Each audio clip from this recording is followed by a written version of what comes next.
So welcome, Venerable. Thank you for teaching on Mahamudra, which will be an amazing class. I'm positive of that because the clarity of the mind is such an amazing, illuminating topic. In any case, I wanted to say a few words about Venerable for those of you who don't know her. She's been a monastic for many years, since 1976, I think. 78. 78, okay. Met the Lamas in 76.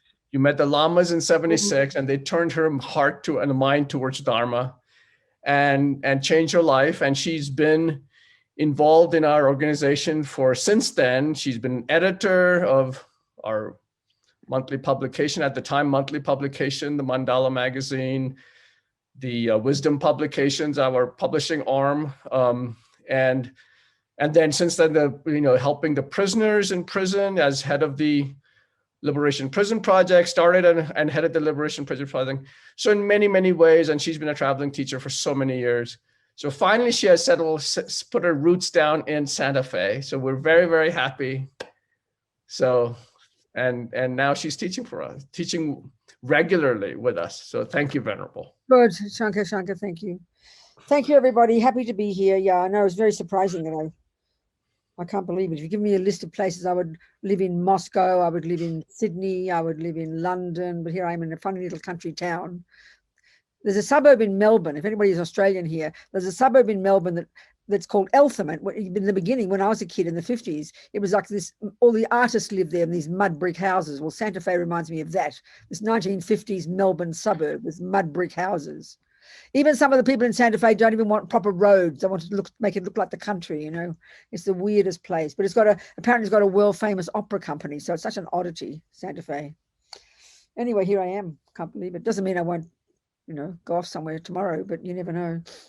I remember one time Geshe Lama Kontrog said to one person who was going to build a hut for meditating, build his cave. And he said, build it, I think build it for it to last for the next 200 years. But, something like knowing you could die tomorrow. And that's always the way to live, isn't it? You get nothing wrong with having a plan, but you could die tomorrow. Anyway, here I am. And here we are. And we're going to be using Lama Yeshe's wonderful book, Mahamudra, How to Discover Your True Nature, as the basis of our teachings. And I will read from Lama because Lama's words are so inspiring, quite a bit. So we think first Shankar's going to offer a mandala first. Mary, are we going to put the prayers up, please? Good, wonderful.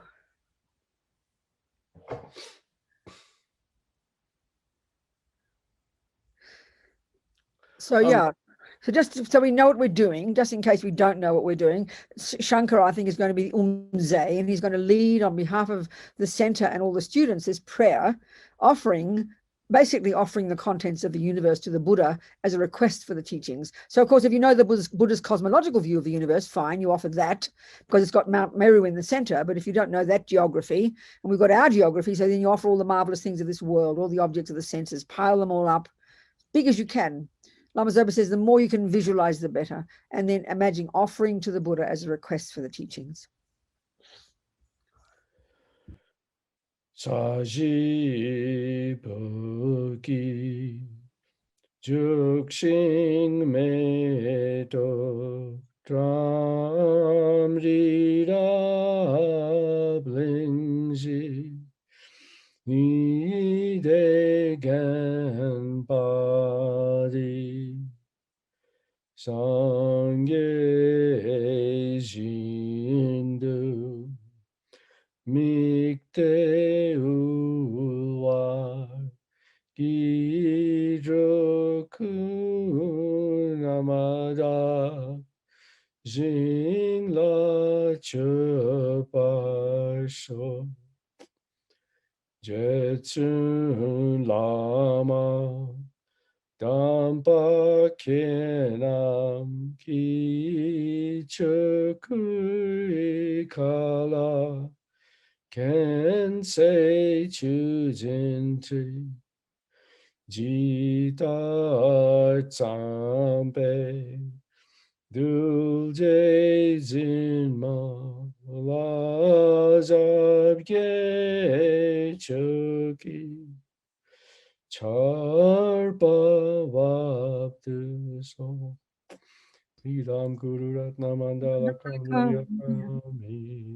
Okay. So now I'll sing this little prayer. We'll all do this one together. And always, as always, it's two parts. The first part is for those of us who identify with being Buddhist already, you know, it's reiterating our reliance on the Buddha and his teachings and so on. And the second two lines is the Tibetans would say setting our motivation. We would say, what's our purpose? What's our goal? Why are we here together? What are we doing? You know, what's the purpose? We're listening to these teachings. That includes me, I promise. So, as it says, so that we become a Buddha in order to benefit sentient beings. So we're thinking we're going to listen to these teachings and take some tools from it. You've got to listen to it like advice. You don't have to take the advice, but that's what it is. Every word of it is advice.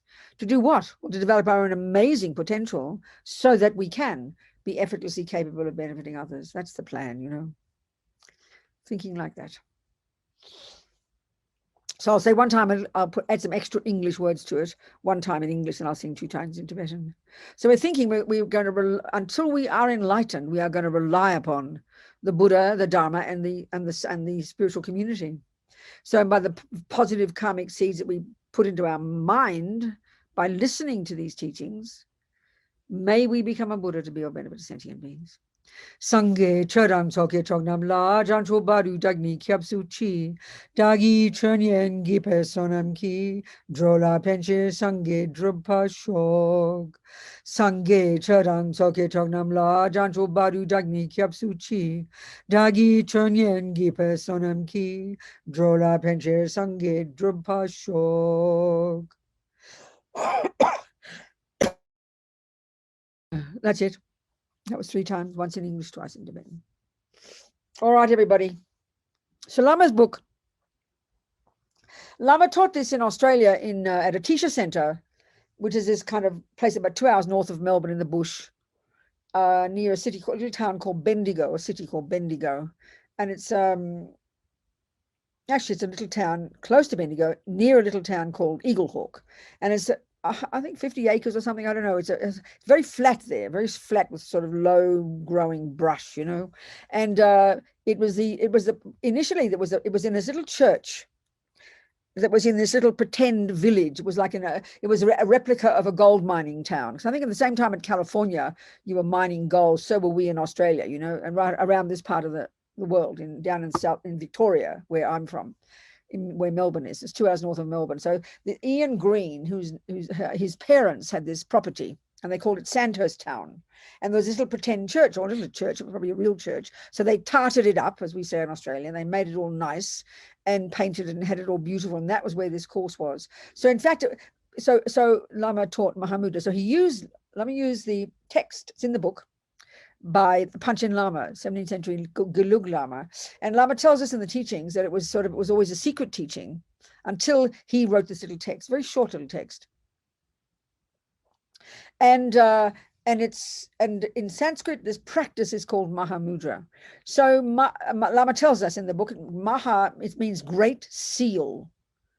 So what it means, it's referring to emptiness. What its meaning is that emptiness is the ultimate nature of everything. So emptiness seals everything as existing. It's kind of like it's the seal that determines that everything exists, something like that. It seals it.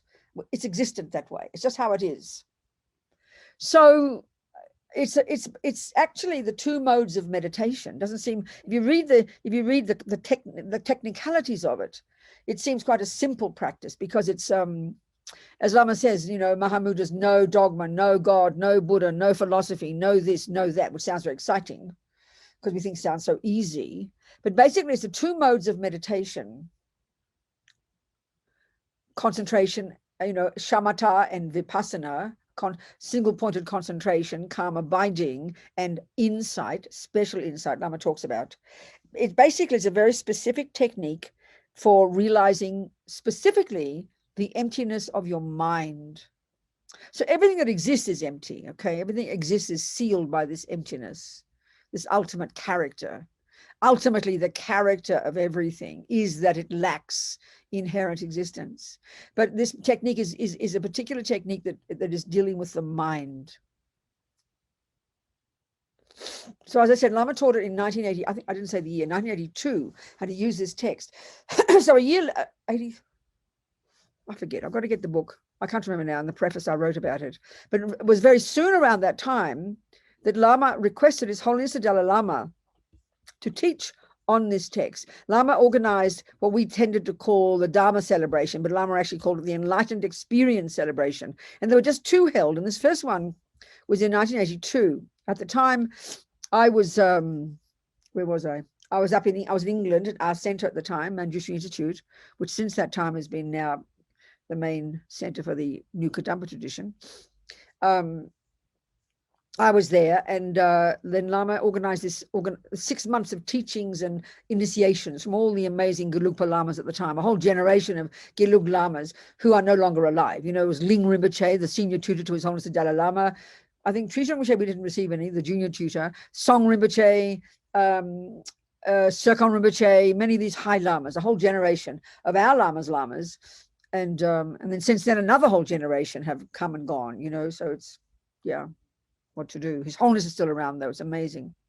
So Lama requested His Holiness to teach this text. And in fact, was the first main event of this 6 months of teachings from February to February, sort of in the 6 months in from February, I think something, maybe, I can't remember. Can't be, I don't remember. Somewhere early 1982. And those 700 Westerners came, and we were in His Holiness's Gompa, His Holiness's temple in Dharamsala, and His Holiness taught this text. And that's now been published. And Alex Berzin, amazing American scholar, he edited this, he translated it and translated the teaching His Holiness gave and edited it and put together with other teachings as well of His Holiness. So His Holiness gave this teaching, and the book is called the Gelug Kagyu Gelug tradition of Mahamudra or something.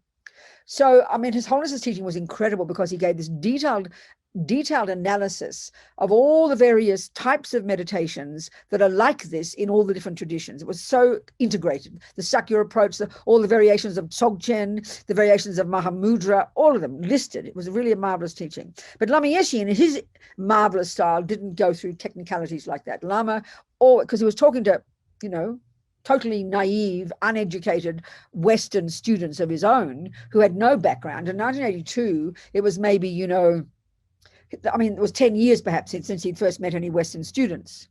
He first met his first Western students, maybe the late 60s and then early 70s, and that's when Courtin Monastery started. And so also because this teaching, it's a sutra approach to it. Lama taught the sutra approach, but it's always taught within the framework of the tantric approach, which, you know, and so you're always given the teaching always must include, it must be taught within the framework of having given a highest yoga tantra empowerment. So Lama Yeshe gave, I wasn't there, Lama Yeshe gave Haruka Chakra Samvara. It was the first time, I think, perhaps the first time, you know, that a highest yoga tantra empowerment was given in Australia.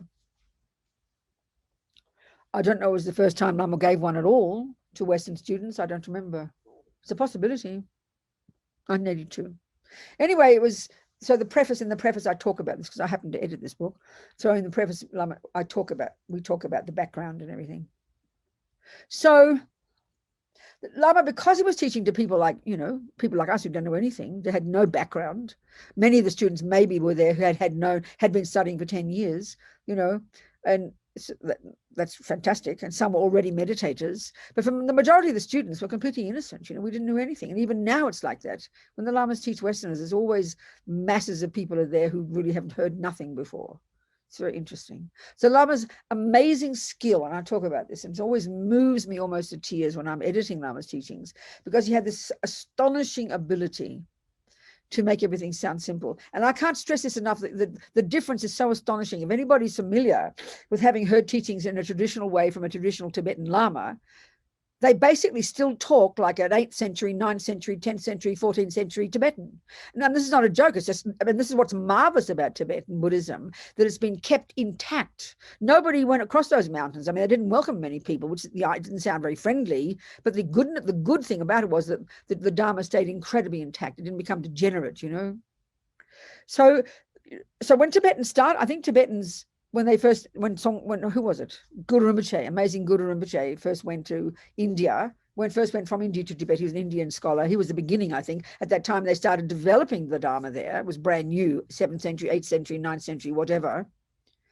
And they created their language. They created their written language. So the Tibetans, I mean, I don't speak Tibetan, but I think they've got like a regular language, you know, chatting away, friendly. They've got an honorific that you use for your grandma and your grandpa and your lamas, but then they have a philosophical language. So I think this is true, that all the texts, this is right, isn't it? Temper speaks, my friend in Moscow.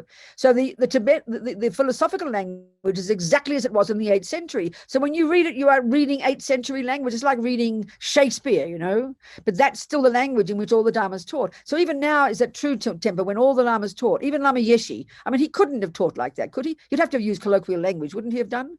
Or did he use philosophical language even when he spoke normal? I mean, do you understand what I'm saying, Temper? Anyway, it's interesting. So it's kept intact. It's amazing, but it's so arcane. So when we, you know, if you first hear a really classic teaching in Tibetan, then, and I know when I first heard Llamazova Rinpoche's teachings on the Lam Rim, it was in 1976 in Australia, my very first teaching. I mean, I stayed because I just somehow knew this is where I belonged. All that was like, I didn't have a clue what he was saying. I understood his words, but I had no way of, first of all, even the concepts, but even the way they framed all the teachings, this course on the Lam Rim, you know, I kept saying to myself, where is the Buddhism? I mean, I had no idea, but I stuck around. But then Lama Yeshe would come and it was like a miracle. I can't describe the difference. You really can't understand the difference. It's so astonishing. It was, for me, I joke and say it was like Lama Yeshe was born a hippie. He just knew when he started to learn English. I mean, back in mid-60s, late 60s, when he was living in Darjeeling, and because what happened was he escaped in 59, and then he ended up in this place in Buxa in northern India, where all the Tibetan lamas and monks would start to live when they came into exile, when they were kindly accepted by the Indians. And also Lamazova was there because he was recognized as a tulku, and they were all taken care of. And then one person introduced Lamazova to Lama Yeshe. There was 10 years difference in their age. Lamazova was about 15 or 16. I don't know, 15 or something. And so he became, you know, Lama Yeshe became his main teacher, and he stayed with Lama until Lama passed away in 1983. So he was kind of handed over to Lama to take care of. So they both started learning English. Lamazova said he started learning when he was even a little, sitting there on his bed, and he would get Time magazine and started memorizing it, and he'd memorize the dictionary, because they memorize things. So that's how he tried to start to learn English. So he just had this, you know, this, because obviously they started to meet Western people, they started to study. And then Lama the same, he started to learn English. But I mean, Lama with no pride, you know, just blurted out whatever he knew, but he somehow chose the most perfect words. It was like when you understand the Tibetan way they studied, this philosophical language, and then Lama had this ability to use these words that you can't even understand. You can't even believe he could understand these words. I mean, he can't believe he could find these words that were utterly appropriate to modern Western people, hippies, you know, modern Western people. It was quite astonishing. It still astonishes me when I edit Lama, you know.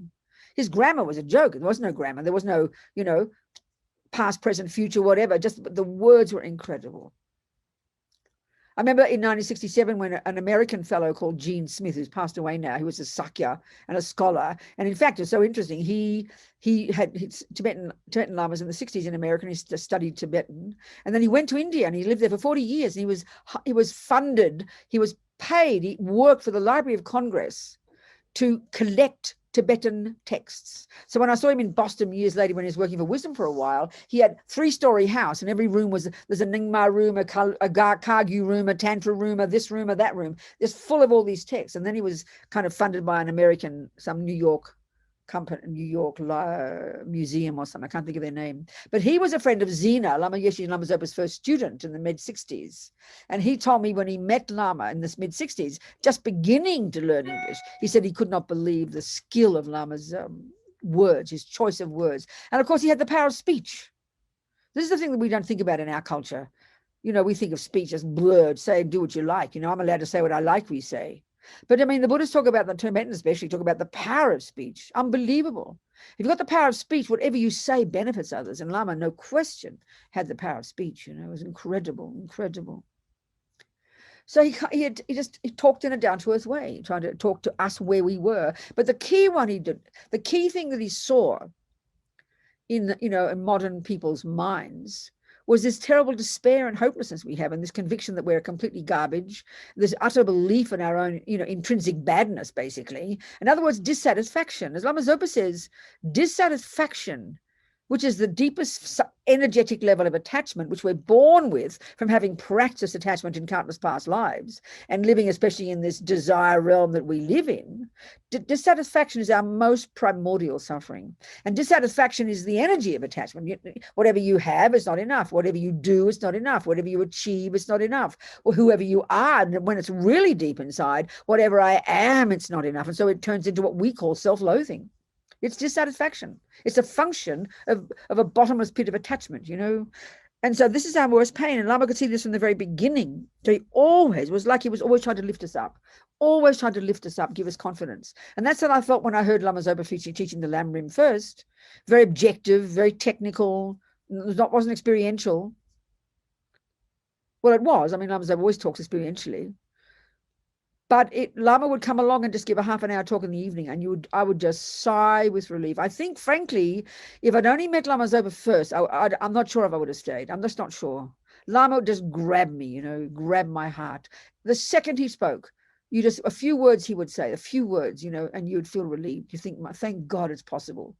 And that's what's important. And I mean, I know for me, in my peanut way, Lamazova told me to teach, so I try to do my best. But I know that for me is the most important one, to give us some confidence, because we have this utter belief, and this is the exact opposite of what Buddha is saying. And this is what's expressed in the teachings like Mahamudra, you know. It's unbelievably uplifting and encouraging just to read about how the Buddha says that our mind is naturally pure. I mean, this is a bizarre concept in the West. You go to a neuroscientist and say that, oh, is our mind naturally pure? They will laugh at you. No, your brain is caca like the rest of you. No, it's not pure, because we think the brain is the mind. And we talk about in the West, there's no question in neuroscience, we talk about how we only touch upon 1% of the brain capacity, which is exactly what Buddha is saying. We haven't only touched on 1% of our mental capacity, but Buddha's not discussing the brain. These genius Indian yogis before the Buddha, and then the Buddha, and since all the yogis since then, the masters and yogis, they're not discussing the brain. They're discussing this cognitive, the personal, subjective, cognitive process itself. It's so much more internal, so much more direct, so much more powerful to think of it like this, you know. And so the Buddha's teaching, and this is what's expressed in Mahamudra. So Mahamudra, emptiness, is the ultimate nature of the mind, okay?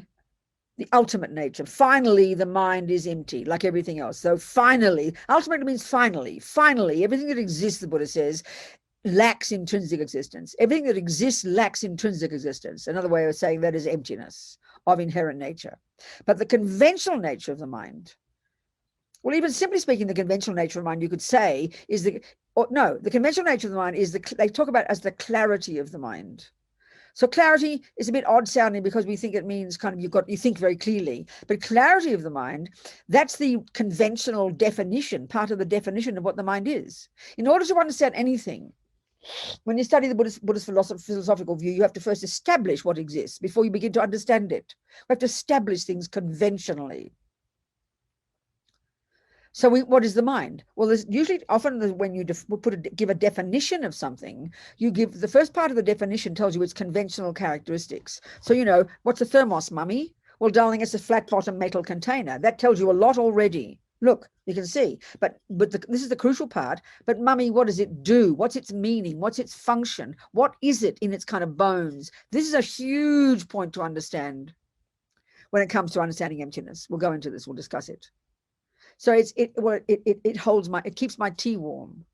So there's various other things you need to do to establish that is true, but never mind. But the definition of the mind, and Lama mentions it, it's very simple. They say they can just have you can have two words: clarity and knowing, or luminosity. Or that sounds lovely. So as soon as we hear words like luminosity, we get all blissed out and kind of all la-di-da and get fantasy. No, it just means it's got this.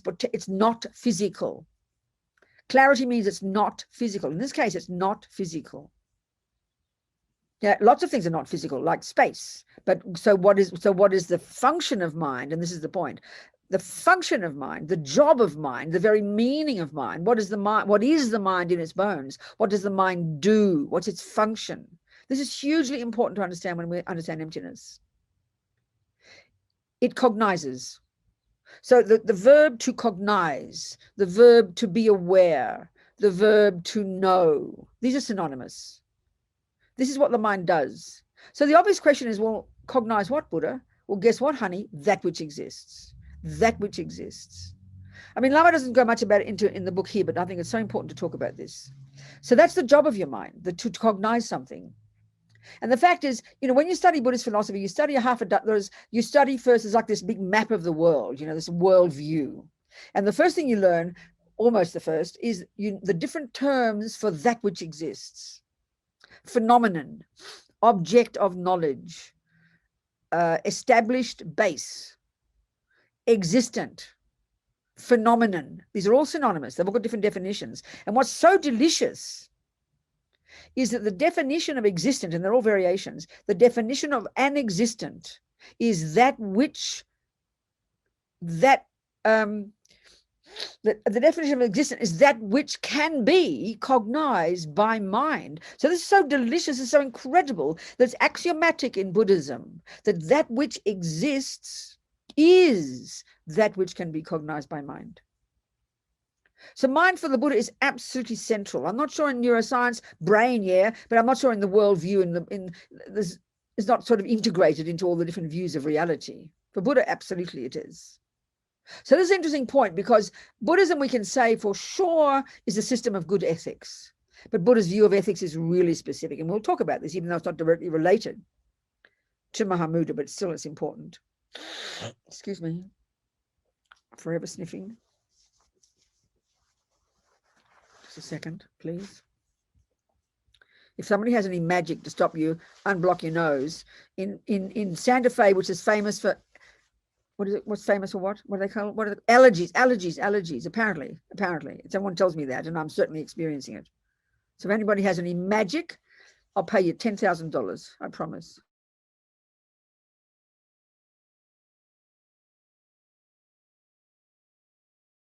And blowing your nose doesn't do any good anyway, so I always keep trying. It's like trying to get happy. You keep trying, you never get happy. Okay, you keep following attachment. Okay, so why do we learn about that which exists? Why do we have to establish something existing before we begin to discuss how it does exist? Because the Buddha's point is that right now our minds are full of rubbish, full of misconceptions that cause us to not be in touch with reality. So the whole job of being, and I was saying before, sorry, I missed a piece. Buddhism is for sure a system of ethics. Absolutely, Buddhism a method of how to get happy and stop suffering. And it's also a system of stopping ignorance and getting wisdom, and they all come together. They're all utterly integrated. And the thing about getting wisdom, stopping ignorance, this is what we're talking about here exactly, getting to see reality. And it's said that this Mahamudra technique is, or the similar techniques in other traditions, I don't know what the Sakyapas call, but the Dzogchen, for example, many variations of Dzogchen, that these very direct methods. And on the one hand, I'll go back to existence in a minute. On the one hand, they seem simple, but they're actually, to get the result from them, it would seem that you need to be quite advanced. But, let's see. So anyway, an existent is that which can be cognized by mind. So that's what causes something to be existing, is that the mind can cognize it. So the mind is utterly central in Buddhism, absolutely central. And Buddha's key point, like I said, is to finally cognize that which exists, and that's called, of course, that's called omniscience. Knowing that which exists, knowing everything that exists, knowing how things exist without mistake, without anything left out. Knowing the ultimate and the conventional nature of how things exist, of what exists. And that, of course, is the mind of a Buddha. So the first step, before we begin to understand ultimately the final nature of how things exist, the final nature of existence, that is to say that the lack of intrinsic existence of something, you need to first establish its conventional character. You first establish what is a thermos, then you investigate how it exists ultimately. What is a mind, and then you investigate how it exists ultimately. So this Mahamudra technique, let me get Lama. It's good to quote Lama best.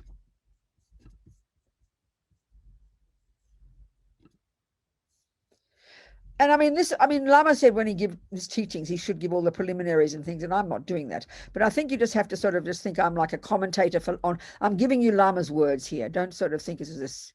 I'm giving you Lama's words. What else can I tell you? because I just channel, you know, hopefully channel Lama's wisdom a little bit. Where's the book? Mahamudra.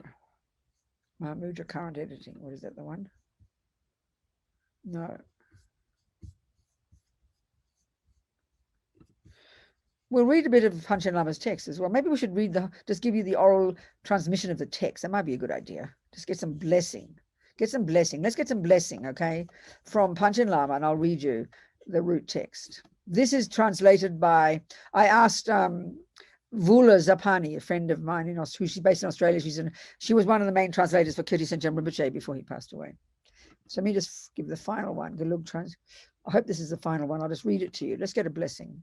Let's get a blessing. This can't be right. What's this? No, this is not right. It's a very short text. Let me get the actual book and I'll open it up for you. Hang on a second.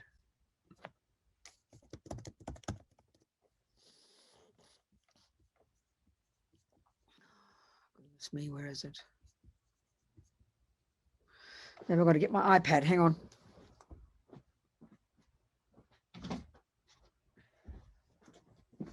So it's Vula's translation. There are many translations. Wisdom published this book a couple of years ago, and I think they've published another book since on Mahamudra. And of course, they've used another translation because there are many translations available. I'll just read it. Get a blessing. Panchen Lama's words. Panchen Lama's words. Okay. Here we go. Here's the cover of the book. I'd really recommend you get it. There's the cover of the book. Mahamudra. Back to front, I suppose, but there it is. How to discover our true nature. Lama Yeshe. Okay, where's the text? It's in the book and it's in Tibetan as well, if you want the people who speak Tibetan. Okay. Very short, few pages. I'll just read it for the blessing. Just relax and listen. Imagine you're hearing this directly from Panchen Lama. The way they've translated it is Highway of the Conquerors, the Mahamudra root text of the precious Ganden oral tradition by the first Panchen Lama Losang Chökyi Gyaltsen. So first is the homage and pledge to compose. Namo Mahamudra, homage to Mahamudra, the all-pervasive nature of everything. I bow with respect at the feet of the incomparable Guru, the Lord of Siddhas, who teaches the naked state of reality, the indivisible and inexpressible sphere of the Vajra mind.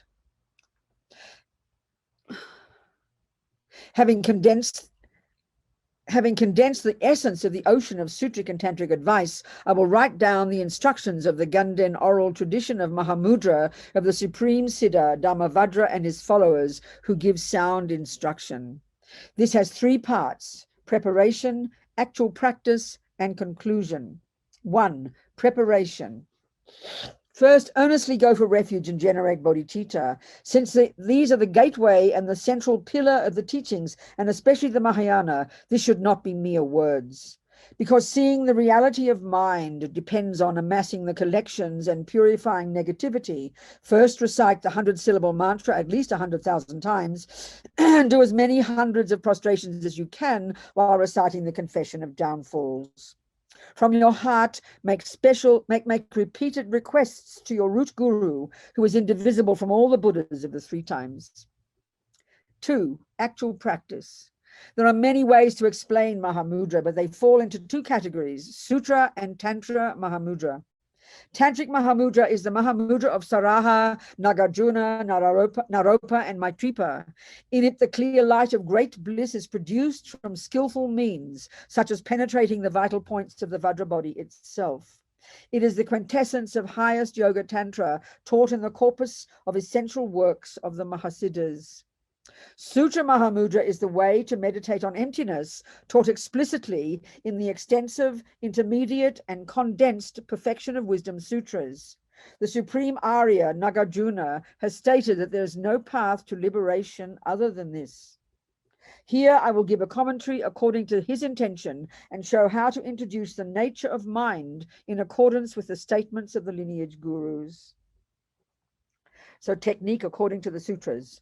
Although called by many names, innate union, the amulet box, the fivefold, equal taste, the 4 syllables, pacifier, cutting off, great perfection, counsel on the middle way view, and so on. When a yogi who is skilled in the scriptures and logic of definitive meaning and who has experience analyzes, all converge in a single intent. Seeking the view after meditation on calm abiding. Between the 2 approaches of 1, seeking meditation on calm abiding on the basis of the view, and 2, seeking the view on the basis of meditation on calm abiding, the explanation here follows the second approach. I'm going to explain these things as Lama talks about them.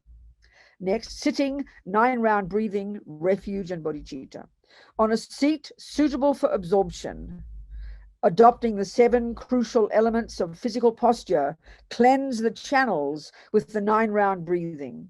At the beginning, with lucid awareness, thoroughly release all impurities, and with a pure, virtuous mind, go for refuge and generate bodhicitta. Guru Yoga. Meditate on the profound path of Guru Yoga, and after making hundreds of fervent requests and so on, dissolve the Guru into yourself. Recognizing the conventional nature of mind. In that state where you are indistinct from your Guru, do not allow your conceptual mind to entertain any fears or accept expectations, and enter equipoise without the slightest distraction. It's not the cessation of mental activity as when you faint or fall asleep. Begin keeping watch with undistracted mindfulness, and with alertness, make your mind attentive to any movement. Tighten by making taut, and look nakedly at the nature of that which is clear and knowing. Recognize any conceptual thoughts that arise. Moreover, like a swordsman in a duel, exert yourself in cutting off whatever conceptual thoughts arise. Having finished cutting them off, rest your mind, and without losing mindfulness, loosen by relaxing. As it is said, tighten by making taut, loosen by relaxing, and there is where you place the mind. And when mind bound in a tangle is relaxed, without doubt, it frees itself. In accordance with these statements, relax without becoming distracted. As you look at the nature of whatever conceptual thoughts arise, they disappear on their own and a vacuity dawns. Similarly, if you investigate when the mind is still, a non-obstructing and empty clarity is vivid. It is called seeing that stillness and movement, seeing that stillness and movement are integrated. Recognize as movement of the mind whatever conceptual thoughts are generated, and without blocking them, focus on their nature. This is similar to the example of the bird that flies from a boat. As it is said, like the crow that flies off a boat and after circling around it, lands on it again. Having practiced in this way, the nature of any equipoise is a space of vacuity, since it is non-obstructing, lucid, clear, and unobstructed by anything material.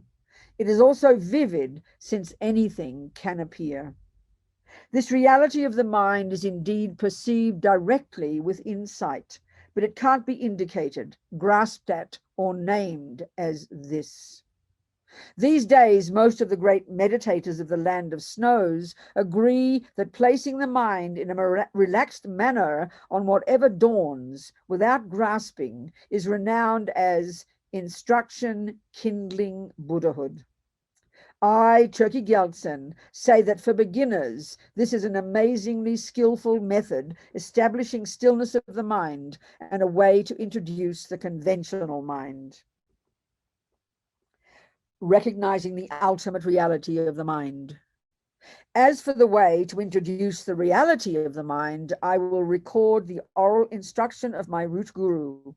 He is the pristine wisdom of all Buddhas, who assumed the aspect of a saffron-robed monk and removed the darkness of my confused mind.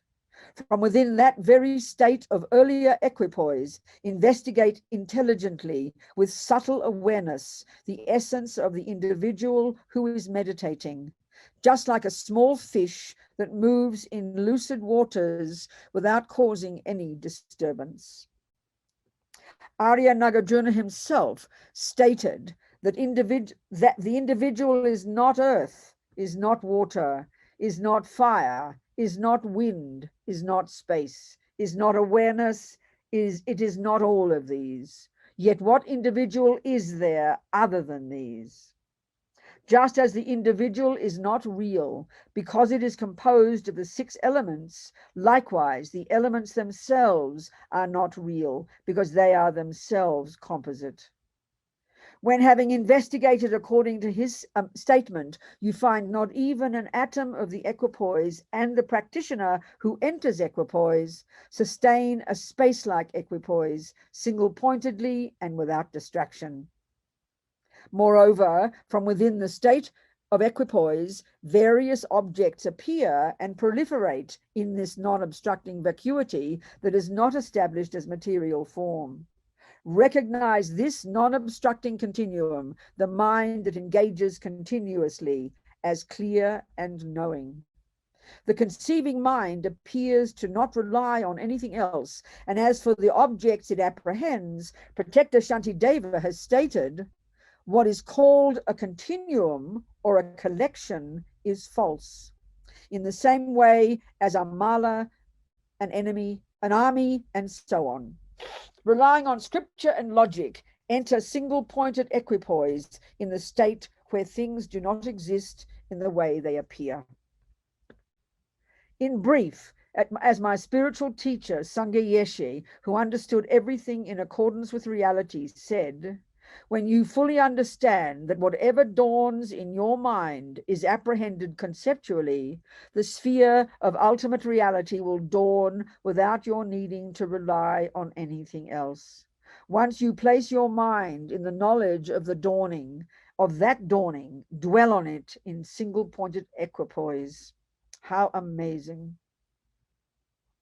Similar to this statement, Padampa Sangye also stated, people of Dingri, make the lance of awareness twirl within the empty state. The view is unimpeded and unobstructed. These instructions converge in the same point. 3. Conclusion, dedication. Afterwards, dedicate whatever positive roots of virtue were created from having meditated on Mahamudra, along with the ocean of your virtue collected in the past, present, and future, toward unsurpassable great enlightenment. Having cultivated your mind in this way, whenever you investigate in great detail the way any object of the 6 types of consciousness appears, the way it exists will dawn nakedly and vividly. Recognize whatever arises in your mind. In brief, do not grasp at the inherent existence of whatever objects appear, such as your mind and so on, and always sustain with certainty the way they exist. With such understanding, all phenomena in samsara and nirvana are united in a single essence. Aryadeva confirms this by explaining that whoever sees one entity sees all entities. Whatever is the emptiness of one is the emptiness of all. The mind that is properly placed in equipoise on reality is indeed completely free from elaborations with respect to samsara and nirvana, such as existence, non-existence, and so on. Once you have risen from that equipoise, when you investigate, you see that although agents, actions, and dependent originations exist merely through being imputed with a name, they still undeniably appear, like a dream, a visual distortion, a moon's reflection on water, and a mirage. When for you, appearances do not obscure emptiness, and emptiness does not obscure appearances, the noble path of emptiness and dependent origination having the same meaning will manifest. colophon, and dedication. These words were written by the renunciate Losang Chökyi Gyaltsen, who has heard many teachings. Through this merit, may all wandering beings quickly become conquerors through this path that has only one door to liberation. Having seen that the 8 worldly concerns are like the drama of lunatics, Gendun Gyaltsen with the degree of the 10 fields of knowledge, and Sherab Sangye from Hatong with the degree of the 10 difficult subjects, live according to the conduct of rishis in isolated mountain valleys and take this path as the essence of their practice. They have already urged me many times to introduce Mahamudra in this way. In particular, the great Ensapa himself, the omniscient conqueror and lord of masters with attainments, has said, I have written an explanation similar to the Lamrim of the Kadampas, starting from the proper way to rely on the spiritual master up to calm abiding and insight, in a song of realizations as advice for myself and others, without including at the end this path that has just been explained. I am not able to write down the ultimate instruction of Mahamudra that is not well known in the land of snows. What was not written down at that time due to restrictions was intended for a later time. This is understood by an assertion that is established, for example, by the statement of the Lotus Sutra. Since it is an object to be thoroughly realized by the pristine wisdom of a Buddha, never tell those who take it upon themselves to write of this method that you are enlightened. Why? Because those who act as our refuge take timing into consideration. I, Losang Chökyi Gyaltsen, who upholds the immaculate instruction of Sutra and Tantra and the undefiled stream of blessings of those who actually practice this path, have also become part of this lineage, starting from the unparalleled teacher, the king of the Shakyas, all the way down to my own root guru, Sangye Yeshe, who knows everything and sees everything. Without introducing impurities of Samaya, I compose this text in Ganden Nampa Gyalwe Ling.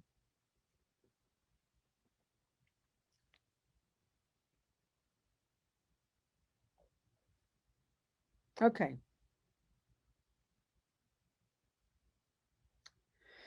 All right. So essentially, Lama talks about how there are 2 ways, and Panchen Lama mentioned this in his text. Now, first I should do what's proper. I should sort of just mention the preliminaries first. I mean, don't even pretend that this commentary of mine is a proper commentary, but I have to do what Lama says he has to do as well. So as Lama says here in chapter 3, the beauty, okay, he says, you know, traditionally we present several preliminary practices before teaching Mahamudra. I cannot avoid these. So if Lama can't, well, who am I, you know? So I have to explain them. So basically the first one is refuge. You know, we have this preliminary, refuge just means relying, you know. Lama talks about changing our attitude. Instead of relying upon sensory objects and relying upon all the dramas of our life, we rely upon the Buddha, the Dhamma, Sangha. That's up to us. That's our choice when we start to do that, you know. So that's the basis. Reliance. And then bodhicitta. This has to be bodhicitta, the 3 principles, you know. First, I mean, bodhicitta is this amazing aspiration. It's not compassion, but it's the culmination of compassion. It's not equivalent to compassion. It's a result of compassion. You go through the stages of developing in the Lamrim, the first stages of the Lamrim, you know, abide by the laws of karma, then you start to look at your mind, then you get some renunciation, then you get to bodhicitta. And then bodhicitta is the culmination of as I was saying, compassion, and then great compassion.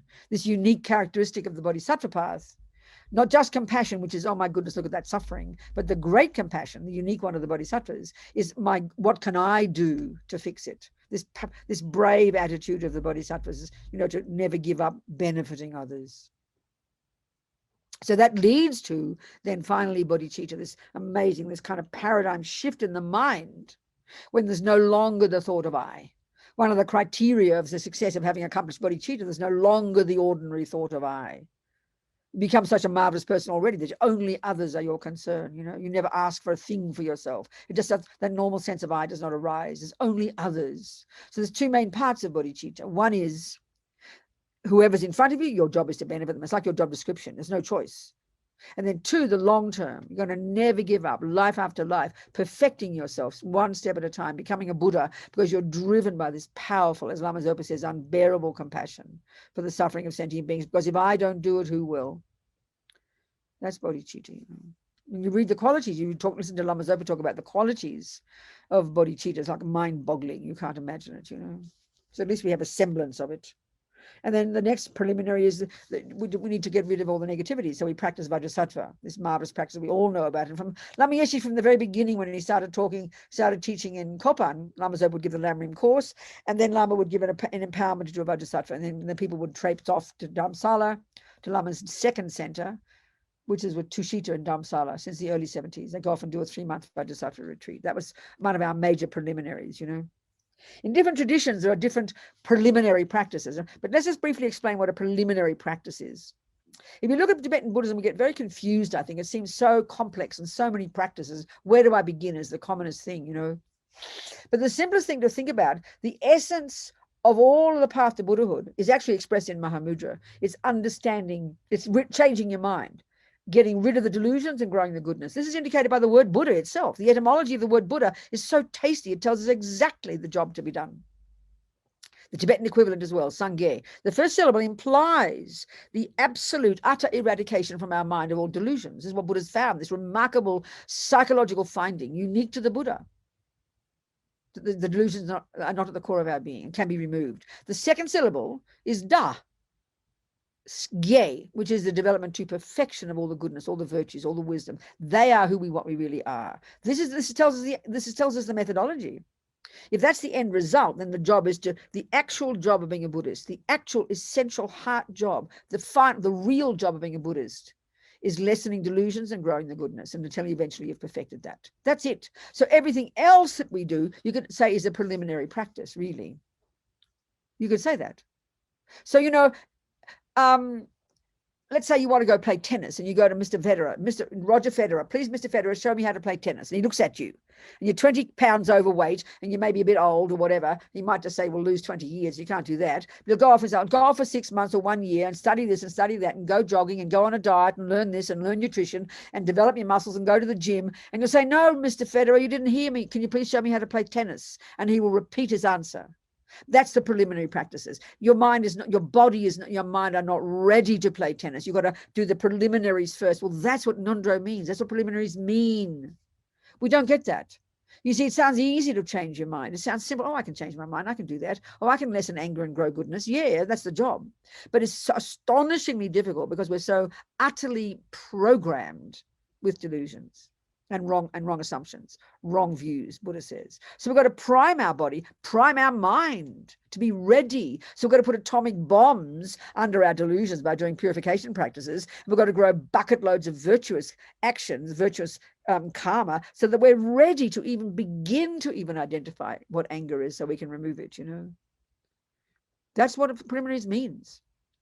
The actual job of being a Buddhist is not prostrating, is not wearing Buddhist robes, is not having a bald head, is not doing a mantra. They're the techniques that support you. Doing those practices then enable you easily to get rid of the delusions and grow your mind. That's what preliminaries means.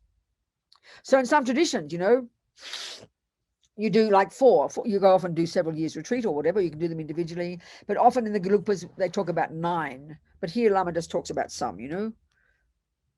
So Vajrasattva is the purifying negativities. There's no negativity that can't be purified. This we know, Lama talks about. And then Guru Yoga. So let's just talk about that one for a second and why that's so important, because it's a very hard one, I think, to understand. The Lamas all say it's the most difficult one, but it's the most essential, they say. But I think there's a way we can see the logic of it without being too esoteric, you know. Basically, if your heart is open to somebody, think about what the meaning of that is. Such a sweet way to put it. If your heart is open to somebody, you can hear what they say very quickly. You can receive it very quickly. There's no barriers between you. So our trouble at the moment is we are open, but it's mixed with attachment. We're open to our boyfriend. We're open to, our beloved friends, but it's mixed with attachment, which we don't see, of course. But even we can still see, even then, when you're really open to somebody, it's such a blissful experience. And you hear everything they say. You can see it's diluted if it's with attachment. But so that's all devotion means. Devotion is such a lovely word, you know. She's very devoted to her family. Well, here we're talking about being devoted to the human being that you have chosen to be the one who is Buddha for you. As Lama Yeshe said somewhere, you know, Buddha's dead. We can't receive directly from the Buddha. I'm sorry, he's dead. This one behind us, he's dead. 2,500 years ago, he died. So how are we going to hear the teachings? We've got to find somebody on the planet now whom we check up on and look into the qualities, and then decide that person is the Buddha for me. And it's the same as it would have been 2,500 years ago. We go, oh yeah, there's the Buddha. That's the real Buddha, you know. How can the guru be the Buddha really? Well, I'm sorry, 2,500 years ago, if you were in India at the time, the place was crawling with sadhus. You couldn't have told one from another. They're all wearing their yellow robes, all looking holy, all giving teachings, all saying they're enlightened. How would you know? Don't think you're so clever just because you see a statue with a fellow with a lump on his head looking holy. You wouldn't tell. You couldn't tell the difference. Shakyamuni looked like everybody else. So what you have to do what Buddha says. Check up on me. Don't believe a single word I'm telling you. Check on my words. That's what you do now. Exactly the same. There's not a fraction of difference. So he was the guru of the time, heavy with qualities. He was the one that you decided you were going to follow. So he was the Buddha for you. Same now. As Lama Yeshe said, the Buddha's dead, but the Four Noble Truths only become real for you when you hear them from the mouth of a person in front of you whom you have chosen as your Buddha. As Pamonka Rinpoche says, choose your guru very carefully, you're going to end up like them. It's my favorite statement in the whole of Pamonka Rinpoche's books.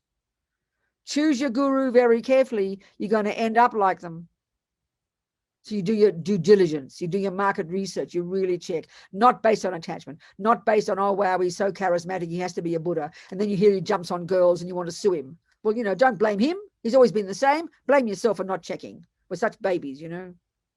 Grow up, be a grown-up, be an intelligent person and check up on someone's qualities before you commit. Then the point is this, then once you've decided, so I use my example when I first met Lama Yeshe.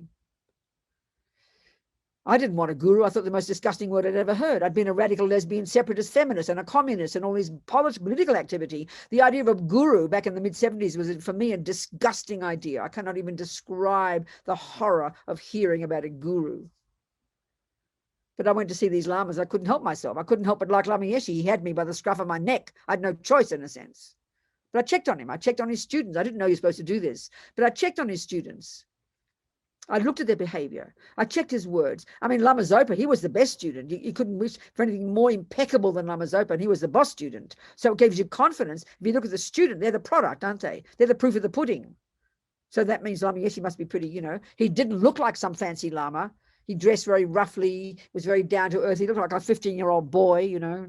He didn't have a Geshe degree. He had nobody. He left when he was 23. But it was clear if Lamazova was his disciple, he had to be some quality. That was a really good evidence. And I really admired his Western students. You know, they're already some monks and nuns. So this first 8 weeks that I was there at this center, Chenrezig Institute, fighting it mightily. In fact, when I was a radical lesbian. I'd given up boys before that, and I was a radical lesbian still, but knowing I couldn't keep hating half the human race. And so the first month was a Lam Rim, and then Lama was going to give a teaching on this beautiful text of His Holiness. It's been published by Wisdom, Become the Compassion Buddha. It's the sweetest text that His Holiness wrote when he was 19. A guru yoga practice of Chenrezig. It's the inseparability of the master and Chenrezig. And Lama gave a commentary on that. And I remember I decided I'd do the retreat, but I was still struggling with it. And I didn't want to visualize some male Buddha. So I remember visualizing Chenrezig as a female, you know, instead of being male, because I was still kind of didn't want to know about men. It was quite a struggle for me. Anyway, whatever, blah, blah. That's just my problem. That's the process I went through. So we did this 1 month retreat with Lama. Why am I telling you that now? Oh, yeah, devotion. So it's gradually, you know, having checked Lama for this 8 weeks, did the process. I didn't know you were supposed to do all this, but I did it anyway. And found, you know, that I ticked all the boxes basically. And then halfway through the year, when I went back to Melbourne, it became clear to me that he was my Lama. So I did all the work. I did the checking. And then from that second that I decided that Lama was my teacher, that he was the embodiment of Buddha for me, that's when Lama started working on my mind. That's when he started doing the job that I requested him to do. So when I talk about trying to find a teacher, the way I say it is we are the boss, you know, we have to choose the teacher. We have to choose the teacher. We have to recognize. So we do the work. And then when you choose, I chose Lama, and I didn't request. I didn't know you're supposed to request. I told him that he was my teacher. I didn't know you're supposed to ask him, but never mind. I especially did that. And then basically I gave permission. This is how I see it. I gave permission to Lama to do the job of showing me my mind, because that's the job of a Lama. To show you your mind. That's their job. That's their actual job, because that's what being a Buddhist means, working on your mind. So Lama, even from the first second, my first meeting, after I kind of announced that he was my guru, yes, I know, dear, he said, already he started working on my mind. Because why? Because my heart had opened and I'd connected with Lama, so my heart was open. So then the advice he gave me could go in. That's logic. It seems logical we want someone like that. And as Lama says, anyway, we're all dying for love. So why not give your heart? Why give your heart to some peanut who's going to crush your heart, which is what we do? Give your heart to a person who's worth it, you know. But do your checking first. Then the work starts. Then the practice starts. Then development of the pure view then starts. You see, whatever they say, whatever they do, even their breath, is to help you become a Buddha. That's their job. That's their job. And that's the job you give them. That's the job you give them permission to do. It took me 10 years to recognize Lamazova Rinpoche as my Lama as well. So Lamazova just sat there twiddling his thumbs, relaxing, until I'd finally realized he was also my guru. The second I realized it, he then picked me up and started telling me what to do. Before then, he left me alone because my mind wasn't ready. So we're the boss in this situation. I really mean that very sincerely, in the right way. Understand it in the right way. Then when your heart's open, all the advice can come flooding in. But choose your guru very carefully, because you're going to end up like them. That's the thing. So that's the four preliminaries, okay? And now part 2, practicing Mahamudra. How long is this session? 90 minutes, isn't it? Mary? Okay, well, I won't have any questions yet. We'll have questions later. So, okay, the first one, chapter 4, is first, bring your mind to a neutral state. So here, Lama talks about the body for meditating. Let's talk about that. The classic position, there's the variations of it over the centuries, but the classic position that all the great yogis have found to be most conducive to good meditation. Because remember, your body doesn't meditate. And this is a really massive point for us in our culture, because we are addicted to our body. We make the body the boss, as Lama says. We define our experiences in terms of our body. We define our happiness and suffering in terms of our body. We don't even posit anything else. We have no other view, you know. So we're so inappropriate, the power we give to our body, you know, and our bodily experiences. But nevertheless, the body is crucial because we've got one. So we need to work with it appropriately. So the position that's most conducive, and there are variations of these positions of the different traditions, you know, but Lama goes through it very roughly. He doesn't even say all the main points. There's usually about 7 or 8 points. So the first is your legs, to be in what they call full lotus position. Because Lama's always so easygoing. He says, relax, do what you like, sit, you know, he doesn't get too strict. But His Holiness said one time that it's really marvelous to start your meditation session in full lotus position, because that's all the greatest yogis who spend days and nights and years in meditation. That's the position they found to be most conducive, because first of all, very simple, practical. You know, you're sitting in meditation for days on end. You don't topple over. Your body's stable. But also, I think the subtler physical energies are aligned very nicely. The way they describe in the Vajrayana, the way our subtle body, the 72,000 subtle channels, and then through those channels are all the different wind energies, and with those wind energies are all our states of mind, our mental states. So the body, when it's upright in that particular position, is very conducive.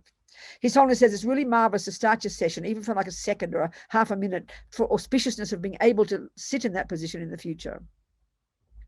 If you can't do that, then half lotus, one leg on the other side. If you can't do that, ordinary cross-legged. If you can't do that, sit in a chair. Whatever you can do, you do your best, you know. Then you've got, the next one is your bottom.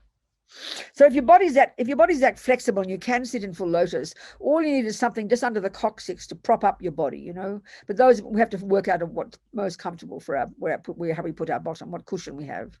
The third one is your back. I mean, the body's not straight, but you have it upright. Again, so the subtle energies can flow smoothly. But as soon as we put our body upright, this is my added point, we tense our muscles, don't we? So they say the shoulders are the fourth point, and you make them upright but relaxed. So my sense is keep your body upright and then flop your muscles. They don't talk about the abdomen, but relax your muscles in the abdomen, flop the muscles, but keep the body upright. Then the final one is the hands. Different yogis have different things, but the ones we learned, right underneath, left on top like this, thumbs touching forming a triangle. I've heard somewhere, I don't know the source, that there's 2 subtle channels at the tips of the thumbs related to bodhicitta. So there's something about that I've heard. And you're in your lap like that. But if you don't, I mean, Geshe Lama Kontrok was an amazing yogi, whom I'm sure I've read about too, talks about, but he's so inspiring. He spent years and years and years in caves, naked, no food, no sleep. He lived in Vajrayogini's pure land, Lamazova said. And he just lived in meditation the whole time, 24 hours a day.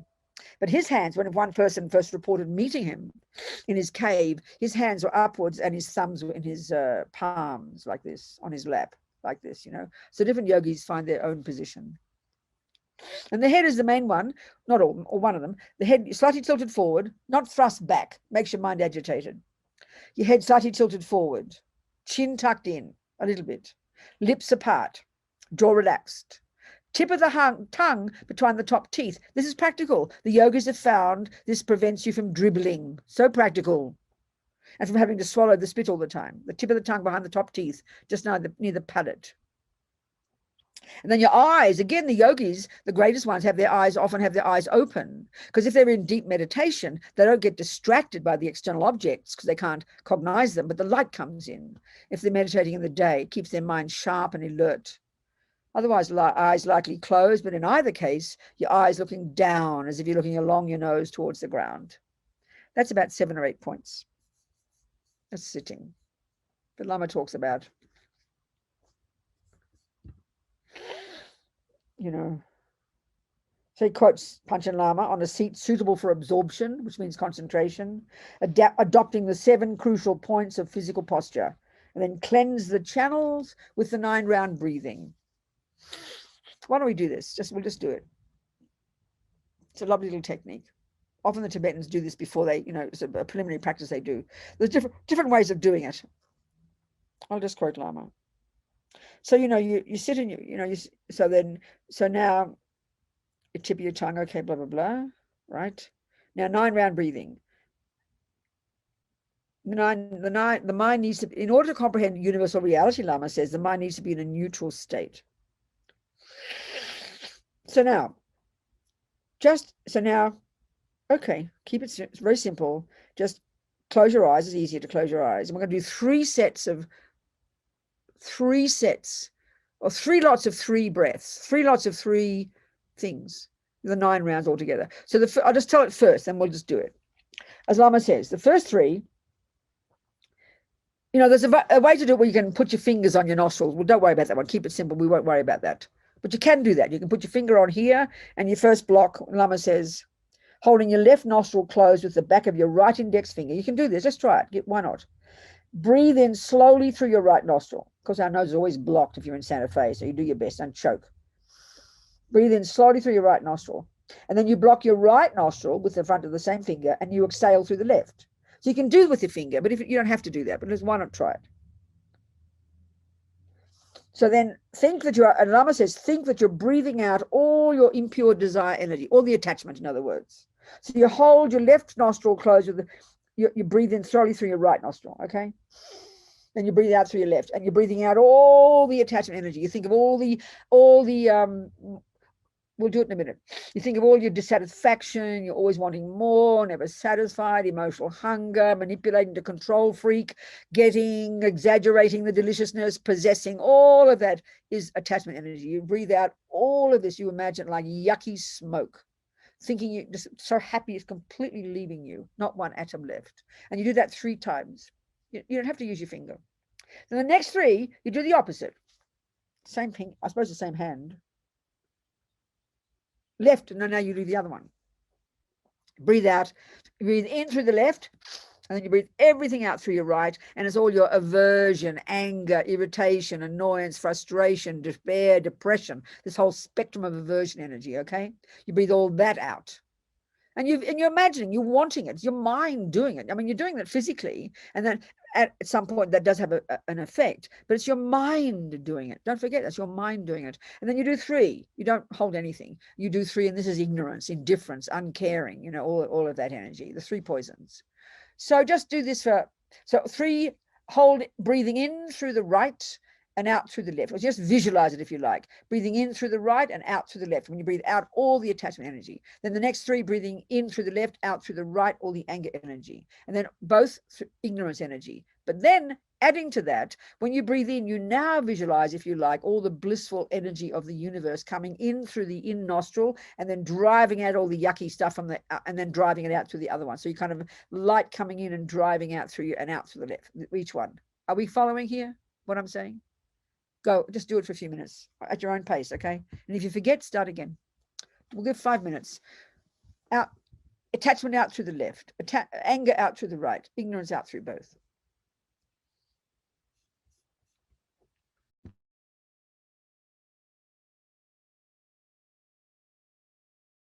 Really want it, visualize it, imagine it.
Okay, relax. It's just a nice practice to do, you know, anytime you feel like it, just steadies you mentally and physically. So that's to get your mind more neutral. That's the plan. And now the next little piece, which Lama says, is guru devotion, guru yoga. So here he gets us to just to meditate, the sweetest little meditation on Shakyamuni Buddha. So why don't we do that as well? Really short, we've got 10 minutes. Very short, very sweet. Lama made everything so unbelievably simple. I cannot tell you. He always got to the essence of everything.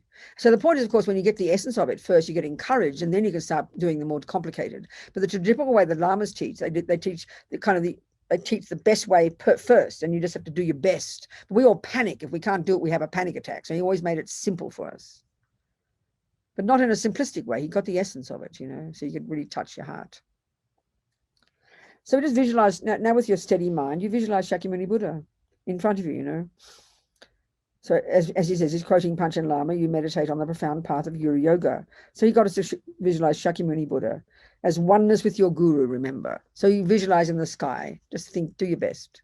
Shakyamuni Buddha as a monk, looking radiantly beautiful, golden body, his saffron robes, sitting full lotus on a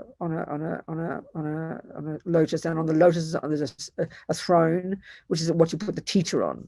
You put a teacher on a throne, held up by 8 snow lions, 2 at each corner. Everything's made of light. Everything's radiant and beautiful.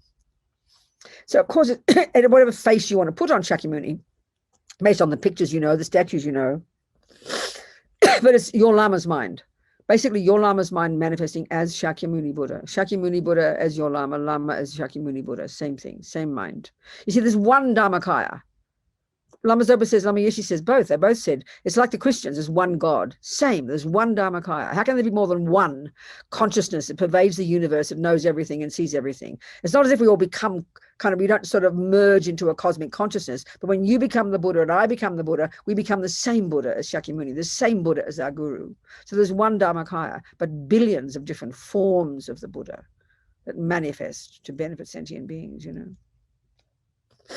So Shakyamuni is sitting in full lotus, and his right hand is on his right knee in the position, and the earth touching mudra, his fingers pointing down, palm pointing down, touching the earth. When he sat to meditate under the tree, the earth is my witness, he said. He would not move until he had realized and achieved omniscience. His left hand is in his lap, holding a begging bowl. Maybe it's the other way. No, the left hand, yeah, holding a begging bowl. And everything's radiant, radiant light, so radiant, so blissful. Make your mind happy just looking at it, So Lama says very sweetly, Lama gives a sweet little meditation.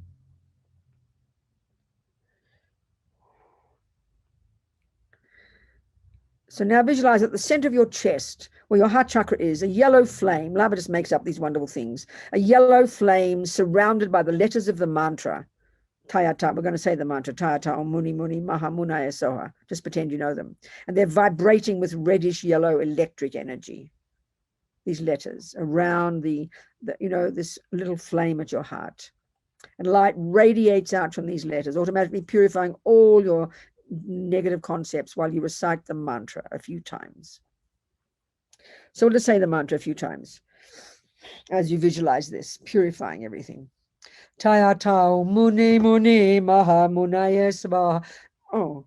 Tayata Muni Muni Mahamudras Svaha. Tayata Muni Muni Mahamudras Svaha. Tayata Muni Muni Mahamudras Svaha.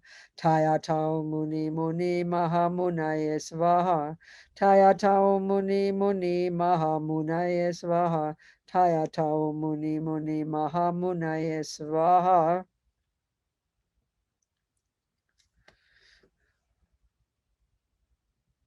So now Lama says, let's purify our body. So now imagine bright white laser beams shooting out of Guru Shakyamuni Buddha's brow and entering into your brow, filling your brain and your entire body, burning up all the heaviness of your body and transforming it into a radiant light body.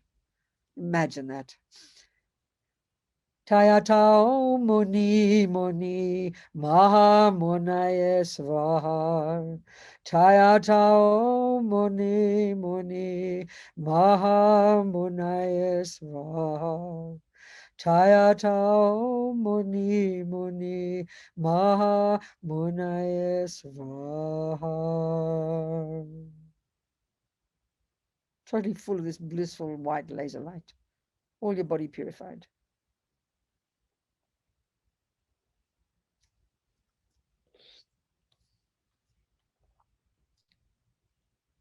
And now purify your speech.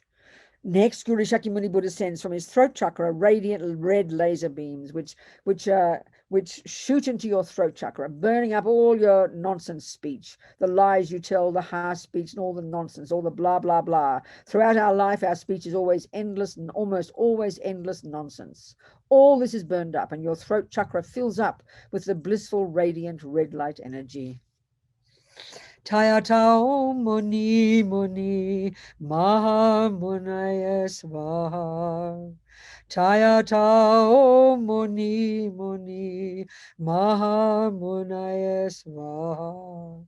Tayatao Muni Muni Mahamudras Svaha. Full of this radiant red light. Totally purifying all your nonsense speech.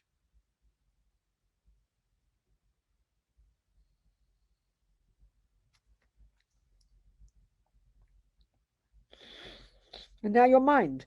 Now Guru Shakyamuni Buddha sends from his heart chakra blissful radiant blue light, which sinks into your heart, destroying all your dualistic fanatical thinking, all the negative mental energy. Your heart chakra is filled with blissful radiant blue light energy.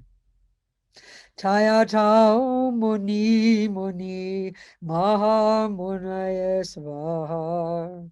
Tayatao Muni Muni Mahamudras Svaha. Tayatao Muni Muni Mahamudras Svaha.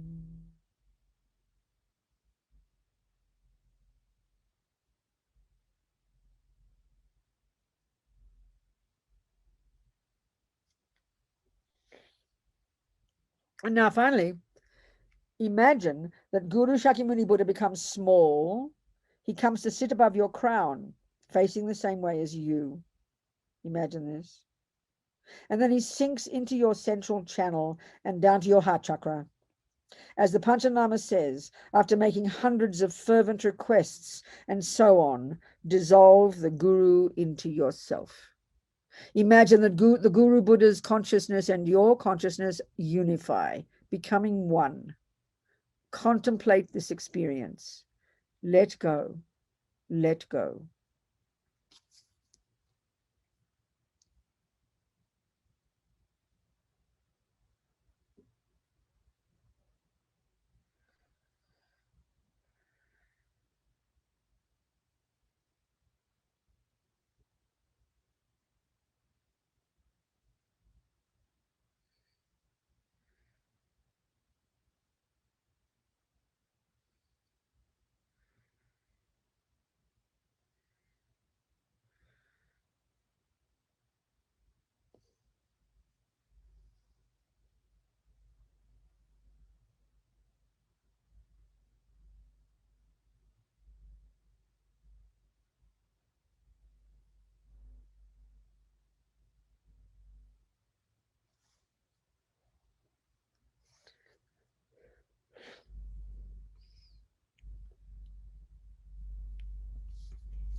And now relax.